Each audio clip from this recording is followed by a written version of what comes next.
प्यारे बच्चों नमस्कार। आप सभी का स्वागत है आपके अपने चैनल गोल्डन पाठशाला में। इस क्लास में हम लोग पढ़ने वाले हैं सामाजिक विज्ञान के महत्वपूर्ण 35 प्रश्न। ये प्रश्न एनएमएस एग्ज़ाम की तैयारी कर रहे सभी छात्रों के लिए बहुत ही इम्पोर्टेंट हैं। तो एक बार सभी लोग वीडियो को शेयर कर दीजिए और आइए शुरू करते हैं वीडियो को। वीडियो का फर्स्ट क्वेश्चन आपकी स्क्रीन पर दिया गया है कि लंदन में आयोजित 3 गोलमेज सम्मेलन। सभी लोग जानते हैं कि लंदन में 3 गोलमेज सम्मेलन हुए थे। तो उन 3 गोलमेज सम्मेलनों में से कांग्रेस ने किस में भाग लिया था ये बताना है। ऑप्शन आपके पास है प्रथम सम्मेलन, दूसरा ऑप्शन है द्वितीय सम्मेलन और तीसरा ऑप्शन है तृतीय और डी ऑप्शन है तीनों में। कौन सा राइट आंसर है एक बार सभी लोग कमेंट करिए। तो बच्चों इसका राइट आंसर हो जाता है कांग्रेस ने केवल दूसरे सम्मेलन में भाग लिया था, अर्थात दूसरा ऑप्शन इसमें सही हो जाएगा, द्वितीय सम्मेलन। भारत की ओर से डॉक्टर बी आर अम्बेडकर का नाम सभी लोगों ने सुना होगा। उन्होंने तीनों सम्मेलन में जो है भाग लिया था, लेकिन वो दलित समुदाय से बिलोंग करते थे, क्योंकि वो दलित समुदाय का प्रतिनिधित्व करने के लिए वो तीनों बार जो है गोलमेज सम्मेलन में शामिल हुए थे। 91 नंबर क्वेश्चन बच्चों दिया गया है कि कम्युनल अवार्ड किसने प्रस्तुत किया था। 91 नंबर क्वेश्चन। ऑप्शन आपके पास है क्लीमेंट एटनी ने, विंस्टन चर्चिल या मार्गरेट थैचर या रैमजे मैकडोनाल्ड। कौन सा राइट आंसर है एक बार 91 नंबर क्वेश्चन का कौन सा राइट है सभी लोग कमेंट करिए। तो बच्चों 91 नंबर में आपका राइट आंसर बनेगा रैमजे मैकडोनाल्ड। ठीक, डी ऑप्शन आपका राइट हो जाएगा, रैमजे मैकडोनाल्ड इसमें राइट आंसर है कि इन्होंने कम्युनल अवार्ड शुरू किया था। 92 नंबर क्वेश्चन है शिवाजी ने अपने राज्य की आय का मुख्य साधन किसे बनाया था, चौथ और सरदेशमुखी। ठीक, ये दोनों ऑप्शन आपके सही हैं, डी ऑप्शन आपका राइट हो जाएगा, ए और बी दोनों। चौथ का मतलब होता है कि आय का चौथा हिस्सा देना होता था, सरदेशमुखी में आय का 1/10वां भाग अर्थात आय का 10% भाग जो है दान करना मतलब देना पड़ता था टैक्स के रूप में। तो डी ऑप्शन आपका राइट हो जाएगा। और 93 नंबर में है all India trade union Congress यानी जिसको एटक कहते हैं की स्थापना कब की गई थी। वेरी इंपॉर्टेंट प्रश्न है, 1918, 1919, 1920 या 1921। 93 नंबर में कौन सा राइट आंसर है एक बार सभी लोग कमेंट करेंगे। तो बच्चों 93 नंबर में राइट आंसर आपका हो जाएगा 1920 ईस्वी में, सी ऑप्शन आपका राइट हो जाएगा। एटक की स्थापना 1920 ईस्वी में की गई थी। एटक के पहले अध्यक्ष कौन थे। 94 नंबर क्वेश्चन कहता है कि एटक यानी जो अभी जिसका सन अभी याद कर रहे थे आप, सेम उसी का पहला अध्यक्ष कौन था। एटक के पहले अध्यक्ष कौन थे, लाला लाजपत राय, एन जी रंगा, स्वामी सहजानंद सरस्वती और पूरन सिंह। तो 94 नंबर में कौन सा राइट है एक बार सभी लोग वीडियो को शेयर कर दीजिए ताकि सभी लोग ज़्यादा से ज़्यादा जुड़ सकें। तो 94 नंबर में बच्चों आपका राइट आंसर है ए ऑप्शन अर्थात लाला लाजपत राय।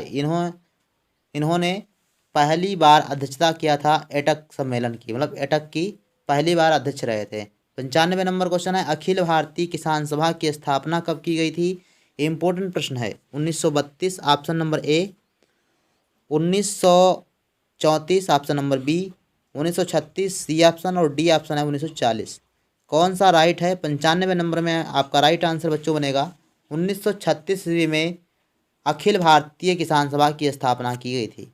नेक्स्ट प्रश्न की बात करते हैं। 96 नंबर क्वेश्चन है कि अखिल भारतीय किसान सभा के प्रथम अध्यक्ष कौन थे।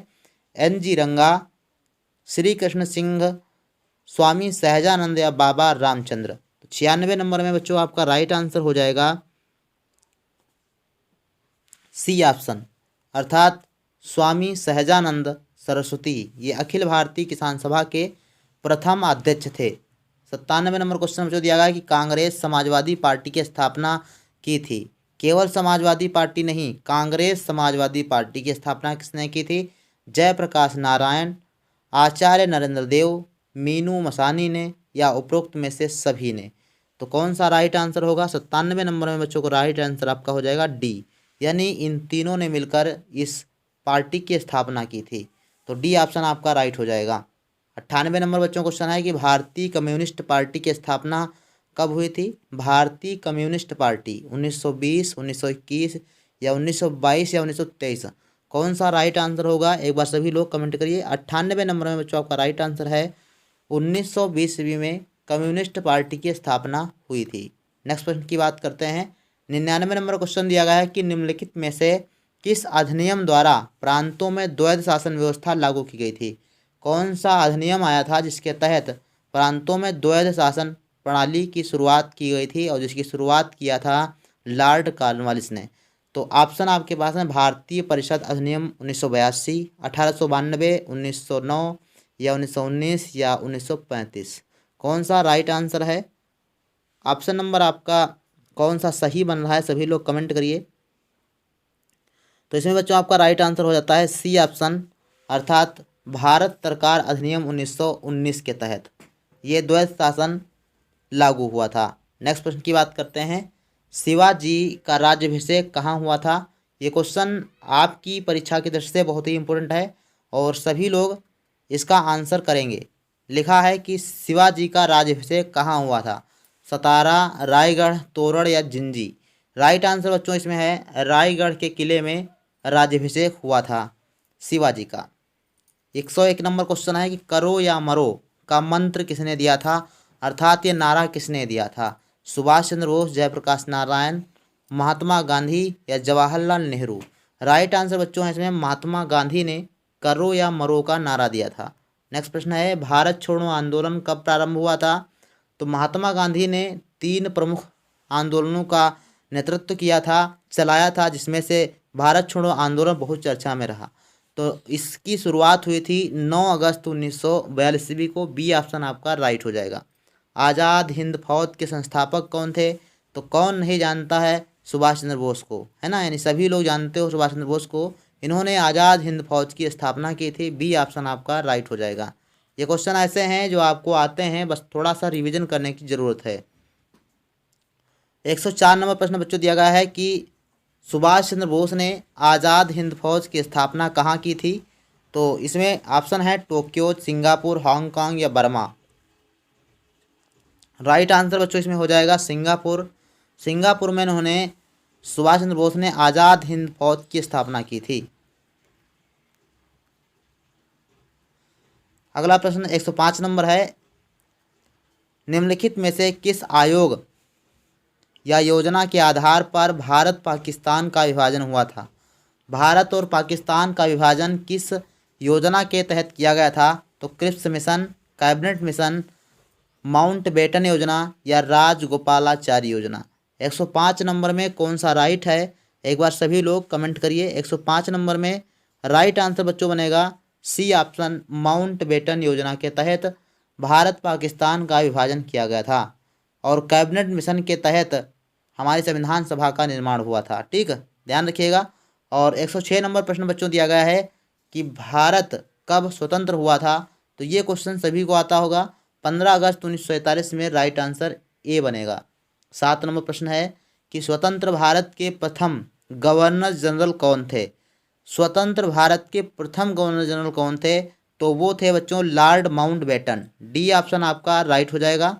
और 8 नंबर प्रश्न बच्चों दिया गया कि स्वतंत्र भारत के भारतीय यानी प्रथम भारतीय गवर्नर जनरल कौन थे? तो इसमें आपका हो जाएगा सी राजगोपालाचारी, जिनको चक्रवर्ती राजगोपालाचारी भी कहा जाता है, पूरा नाम इनका है। तो ये ध्यान रखिएगा कि भारत के प्रथम गवर्नर जनरल पूछे तो लॉर्ड माउंटबेटन थे। अगर प्रथम भारतीय गवर्नर जनरल पूछेगा तो चक्रवर्ती राजगोपालाचारी को लगाना है। क्वेश्चन को अच्छे से पढ़ना।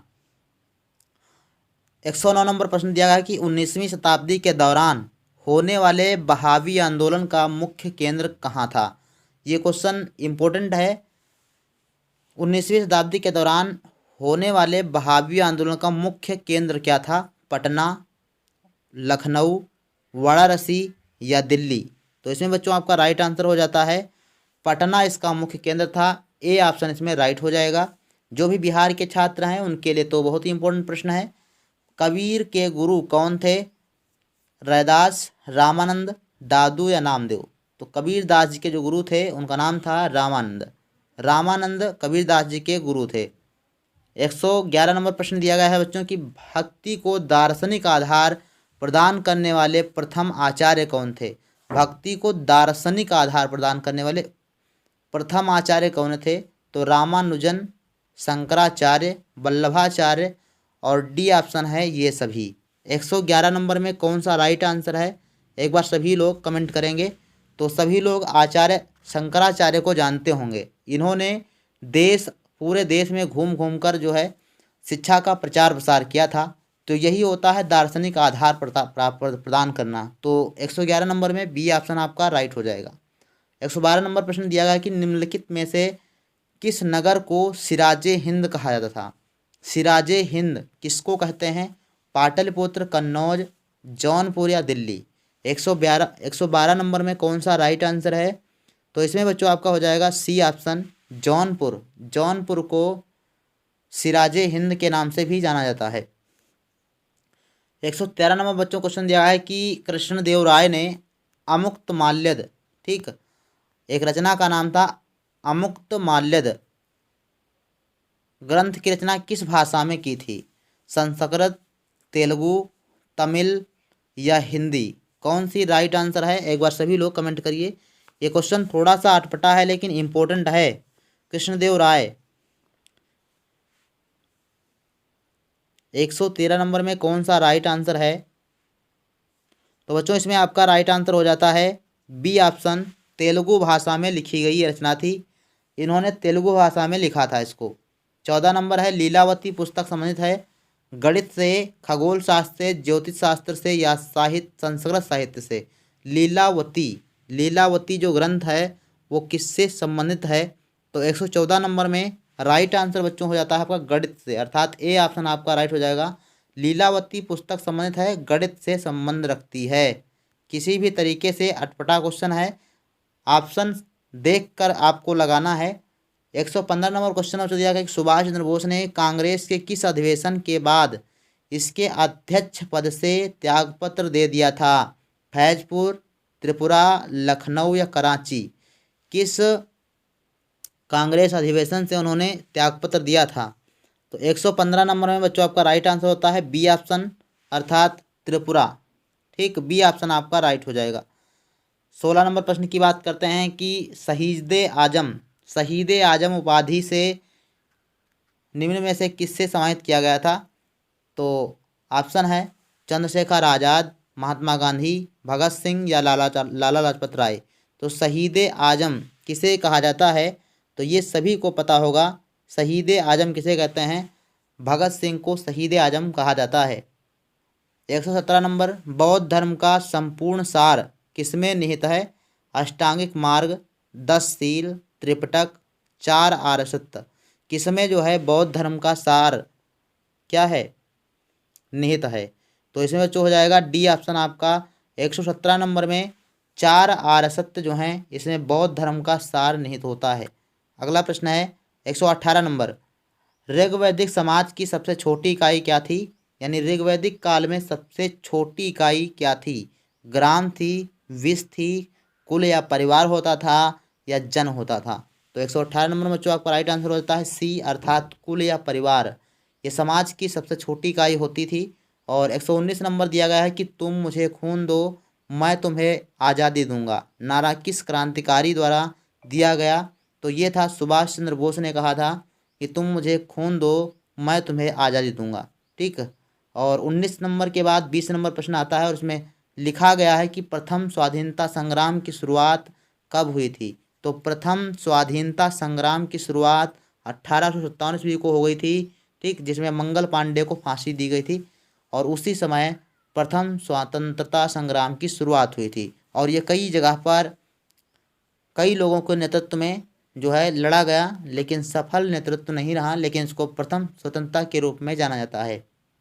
121 नंबर है बनारस हिंदू विश्वविद्यालय की स्थापना कब हुई थी। बनारस हिंदू विश्वविद्यालय 1916, 17, 15 या 18। कौन सा राइट आंसर है 121 में। तो 121 में बच्चों आपका राइट आंसर बनता है ए ऑप्शन, 1916 ईस्वी में बनारस हिंदू विश्वविद्यालय की स्थापना हुई थी। 122 नंबर है सत्य शोधक समाज का गठन किसने किया था। दादा भाई नौरोजी, दयानंद सरस्वती, राजा राममोहन रॉय और ज्योतिबा फूले। राइट आंसर बच्चों इसका हो जाएगा ज्योतिबा राव फूले ने सत्य शोधक समाज की स्थापना की थी और इन्होंने गुलामगिरी नामक पुस्तक जो है लिखी थी। अगला प्रश्न 123 नंबर, दांडी मार्च की यात्रा कितने किलोमीटर लंबी थी? दांडी मार्च कितने किलोमीटर लंबी थी जो महात्मा गांधी ने नमक कानून के विरोध में किया था? तो 123 नंबर में बच्चों आपका राइट आंसर होता है सी ऑप्शन, अर्थात 512 किलोमीटर ये यात्रा थी।